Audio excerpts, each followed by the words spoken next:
Mala post ഓഫീസിൽ തീപിടുത്തം. Post ഓഫീസിന്റെ പുറകുവശത്ത് നിന്ന് പുക ഉയരുന്നത് നാട്ടുകാർ കാണുകയായിരുന്നു. ഫയർഫോഴ്സ് എത്തി തീ അണച്ചു.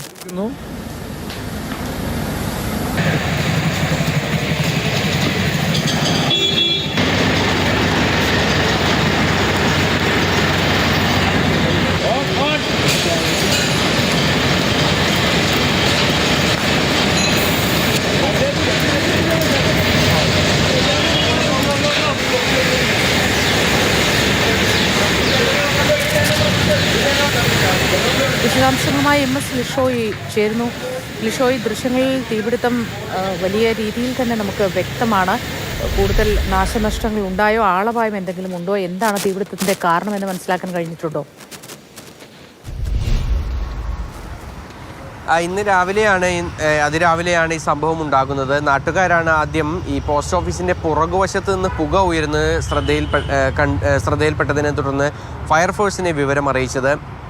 ഈ പോസ്റ്റ് ഓഫീസിന്റെ പുറകുവശത്തെ ഒരു ഭാഗം പൂർണ്ണമായും കത്തി നശിച്ചിട്ടുണ്ട്. ഇതിൻ്റെ പുറകുവശത്ത് ഷീറ്റ് ഉൾപ്പെടെയുള്ള കാര്യങ്ങളാണ് ഉണ്ടായിരുന്നത്. അതായത് ഈ ടാർപോളിൻ ഷീറ്റ് ഉൾപ്പെടെയുള്ള കാര്യങ്ങളാണ് മേൽക്കൂരയിൽ ഉണ്ടായിരുന്നത്. അതുകൊണ്ട് തന്നെ തീ കൂടുതൽ ഇടങ്ങളിലേക്ക് കത്തി പടരുകയായിരുന്നു. എങ്ങനെയാണ് തീപിടുത്തം ഉണ്ടായതെന്നുള്ള കാര്യത്തിൽ വ്യക്തതയില്ല. ഷോർട്ട് സർക്യൂട്ട് മൂലമാകാനാണ് സാധ്യത എന്നുള്ളതാണ് ഒരു പ്രാഥമിക നിഗമനം. മറ്റാരും തന്നെ ആ ഒരു സമയത്ത് ഉണ്ടായിരുന്നില്ല. കാരണം പോസ്റ്റ് ഓഫീസ് തുറക്കുന്ന സമയമാകാത്തതിനാൽ തന്നെ ആളുകളാരും തന്നെ അവിടെ ഉണ്ടായിരുന്നില്ല.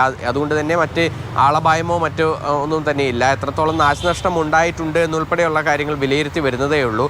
കാര്യമായ ഈ പോസ്റ്റ് ഓഫീസിൻ്റെ ഉൾഭാഗത്തേക്ക് കാര്യമായ തീ പടർന്നിട്ടില്ല എന്നുള്ളതാണ് നമുക്ക് പ്രാഥമികമായി ലഭിക്കുന്ന വിവരം. പുറകുവശത്ത് മാത്രമാണ് അല്പം തീ പടർന്നിട്ടുള്ളത്. ഫയർഫോഴ്സ് ഉടനെത്തി തീ അണയ്ക്കാൻ കഴിഞ്ഞത് വലിയ അപകടങ്ങൾ തടയുന്നതിന് വലിയ ഗുണകരമായി.